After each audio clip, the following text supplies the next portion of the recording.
Hello everyone, hope you're all having a wonderful day.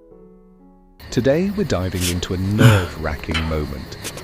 After 20 days of searching, Jack thinks he's hallucinating Tu Tien, while she's secretly on a bus heading back, only one last lonely road away from home. Will they finally reunite, or will something stop her again? If you enjoy this video, don't forget to hit subscribe so you won't miss the next episodes. Soft afternoon light slips through the tree branches and lands on the familiar roof of Jack's house. When Jack steps through the gate, he calls out in a voice that tries to sound normal, but the worry underneath still shows. "Mom, I'm home!"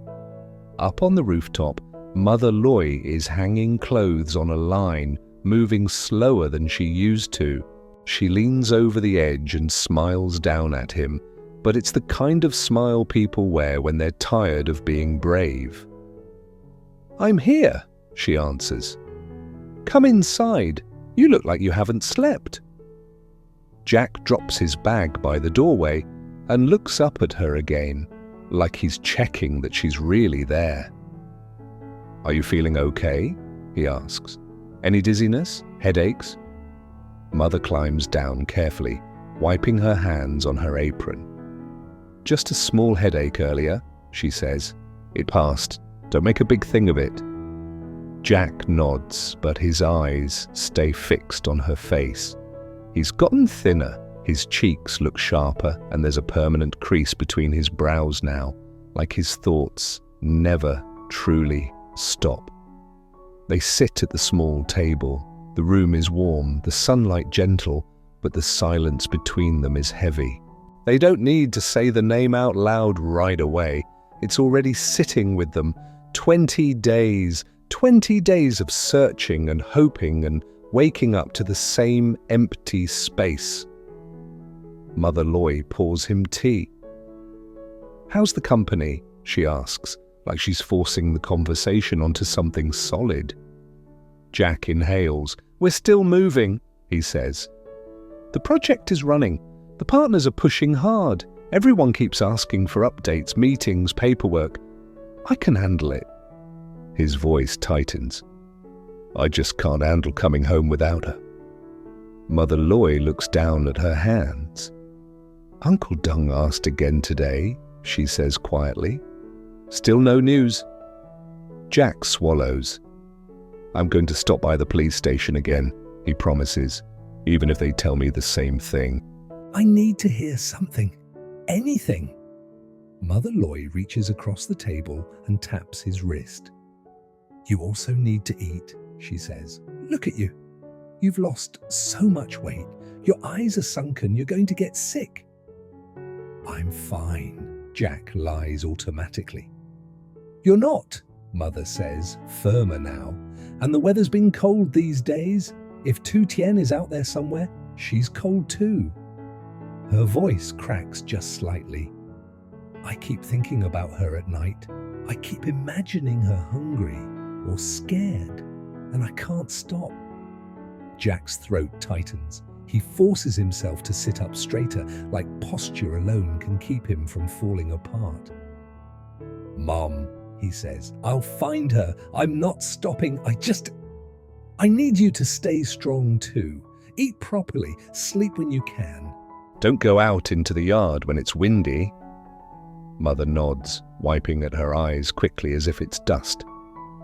"Go to work," she says softly. "Do what you need to do." Jack stands, hesitates at the doorway, then turns back. "I'll call you," he says. "And if anything happens, anything at all, you call me immediately." "I will," she promises. As he walks out, his footsteps carry a strange mix of determination and regret, like he's chasing a future while mourning the peaceful days that used to feel guaranteed. Not far away, in the same cold season, under a different sky, Tu Tien stands at a small bus stop with her arms wrapped around herself. Her striped, borrowed shirt is thin, and the wind slices through it anyway.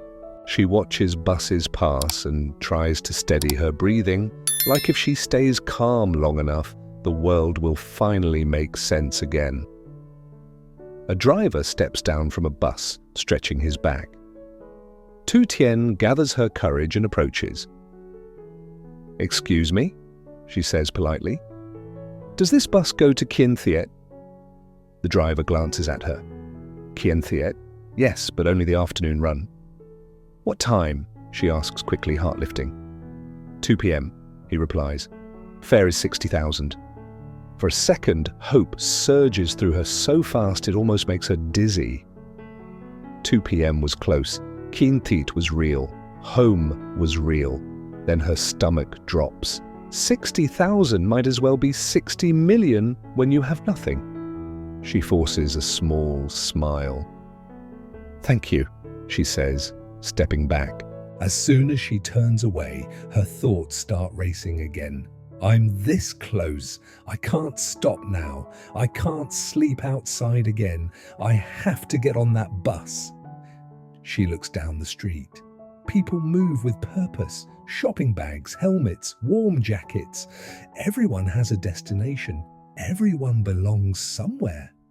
She whispers to herself, just one shift, one small job, 60,000, that's all. And she starts walking.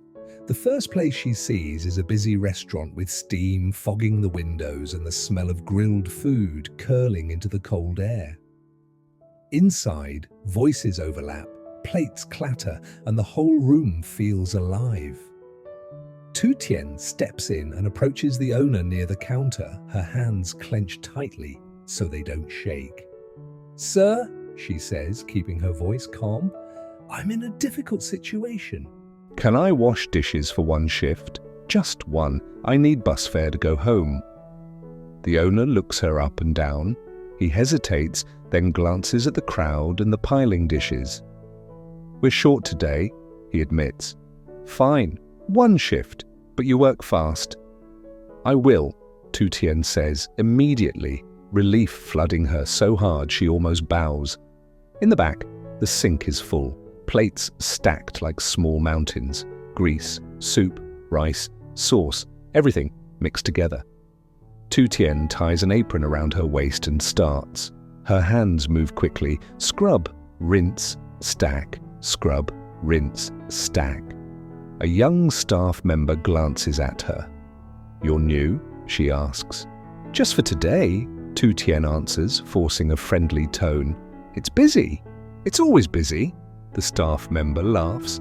"I've been here 4 years." "Weekends are crazy?"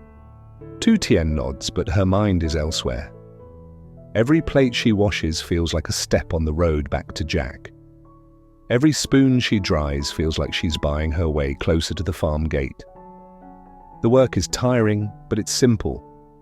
No guessing. No fear. Just a clear goal. Finish the shift, get the money, catch the bus. Still, between the clatter and the steam, her thoughts sneak in. Jack would be heartbroken if he saw me here. Mom Loy would cry. She swallows the lump in her throat and scrubs harder, like effort can erase shame.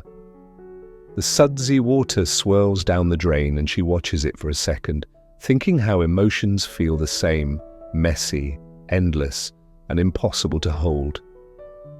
A stack of dishes slides slightly. Her heart jumps. She steadies them and exhales. "I can do this," she whispers under her breath. "I just have to keep going." When the rush finally slows, the owner approaches with a tired but approving look. He pulls out a few bills and counts them into her palm. 200,000, he says. "You worked hard." Tu Tien stares at the money like it might disappear if she blinks. "Thank you," she says, voice thick. "Thank you so much." "You can come tomorrow too," he offers. "We always need help." She shakes her head immediately. "I can't. My family's waiting. I need to go home today." He nods like he understands more than she said. "Be careful," he tells her. Outside, Tu Tien buys a simple sandwich, and eats it quickly, almost without tasting it. She checks the time. The bus leaves in half an hour. Suddenly the city feels louder.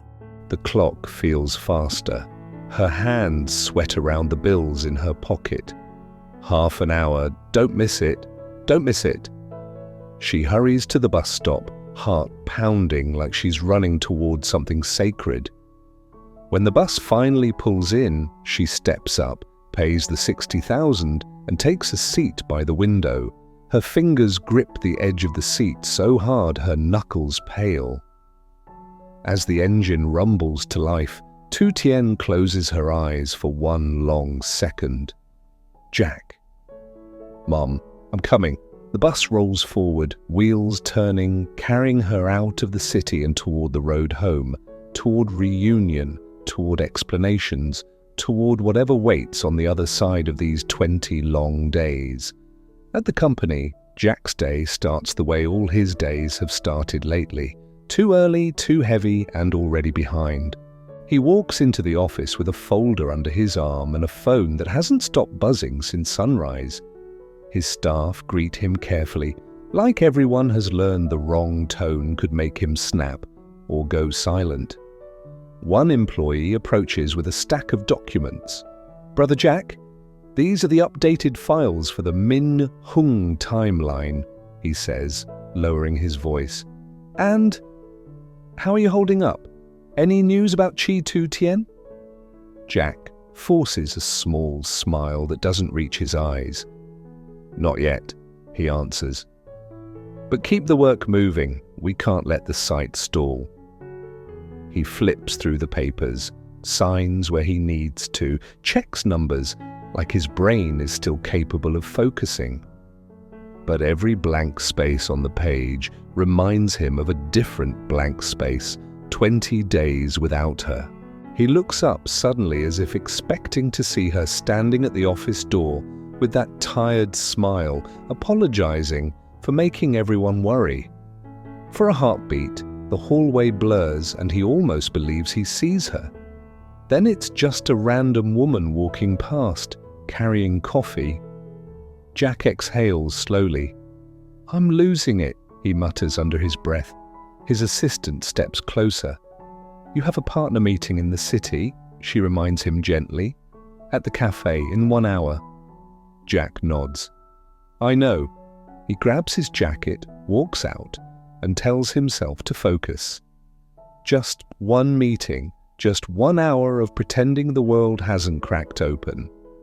On the bus, Tu Tien sits stiffly by the window, watching the city fade behind her. The money in her pocket feels like a fragile miracle, proof that she didn't give up, that she fought her way back one step at a time. The bus rattles and sways, carrying her past shops, then past fields, then into quieter roads.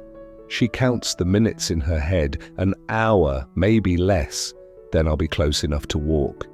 Then I'll see the gate. Then I'll see Jack. Her hands tremble, and she hides them in her lap. She tries to plan what she'll say first. "I'm sorry, I didn't mean to disappear. I tried to come back." But then she remembers the truth she's been hiding, the checkup, the nosebleeds, the fatigue that won't fully go away. She swallows hard. If Jack finds out now, he'll blame himself again. But I can't lie forever. The bus rolls on. At the cafe, Jack arrives early. He chooses a table near the window because he needs light, needs space, needs something that doesn't feel like a trap.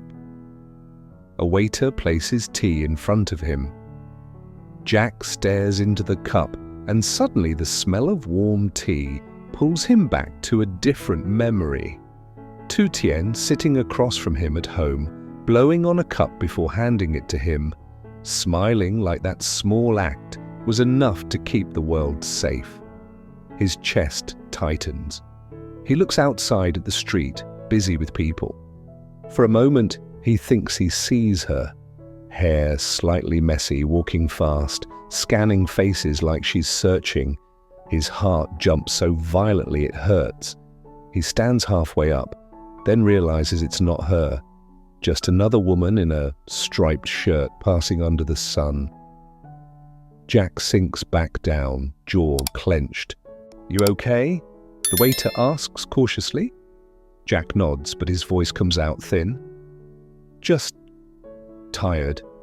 The partner arrives soon after. Polished shoes, clean suit, professional smile.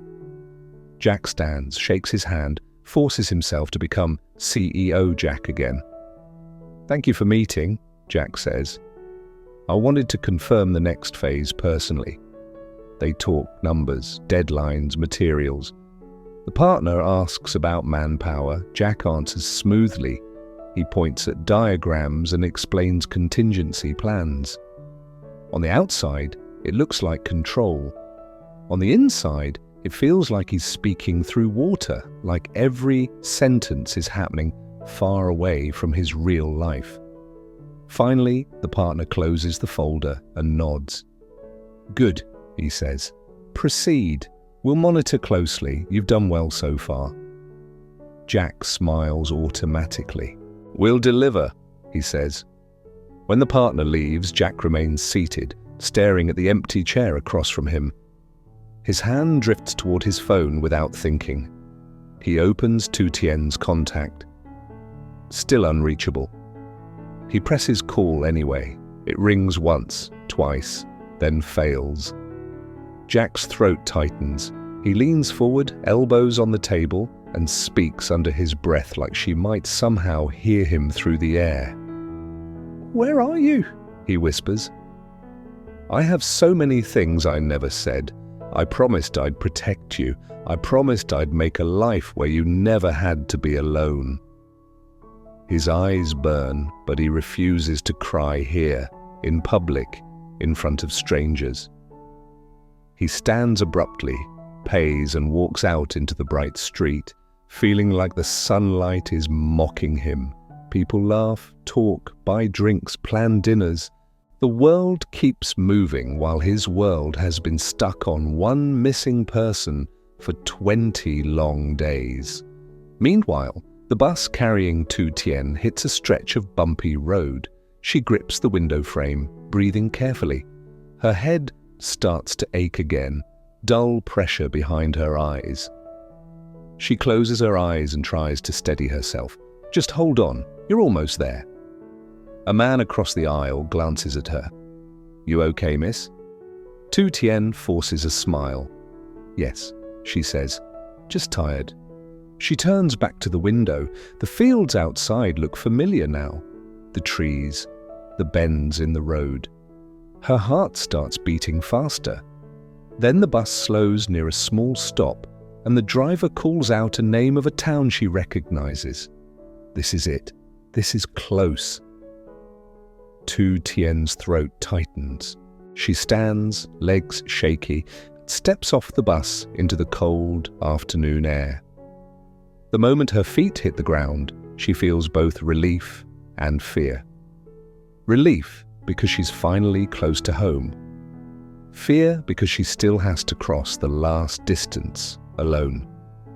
She looks down the road leading toward the farm, toward the life she's been chasing back to, and whispers, "Jack, please be there. Please still be waiting." Back in town, Jack doesn't go straight home after the cafe. He drives instead to one of the places that still holds Tu Tien's memory, like a sharp blade, the old roadside where they once sat together after work, sharing cheap snacks and laughing about how tired they were. He parks and stands there for a moment, staring at the empty spot. He remembers her voice clearly. "No matter what happens, I'll stay. We'll face it together." Jack lets out a bitter laugh. "And now I'm facing it alone," he says quietly. His phone buzzes, another work notification, another meeting reminder. He ignores it. All he wants is one call that says, "We found her." He looks at the fading light and feels the pressure building again. Work pulling him forward, fear pulling him backward, hope tugging him toward the road. And somewhere on that road, not too far now, Tu Tien is walking again, step by step, carrying all her fear and love in her chest, moving toward the same gate Jack keeps staring at every night. Both of them close enough now that the reunion feels possible, but not yet guaranteed. Jack returns home under soft afternoon light, trying to stay strong for Mother Ly after 20 days with no trace of Tu Tien. He promises to check the police again while his mother worries about the cold weather and begs him to eat and rest as he grows thinner each day. Meanwhile, Tu Tien reaches the bus station and learns the 2 p.m. bus to Kien Tiet costs 60,000 VND. With no money, she bravely asks a busy restaurant for one shift of dishwashing, works through the rush, and earns 200,000 VND, enough to finally buy a ticket. As the bus departs, she clings to hope and prepares to explain everything. At the same time, Jack forces himself through a partner meeting, briefly thinking he sees Tu Tien in the street, only to realize it's a painful illusion. The episode ends with Tu Tien stepping off the bus, close to home, but still needing to walk the final road alone.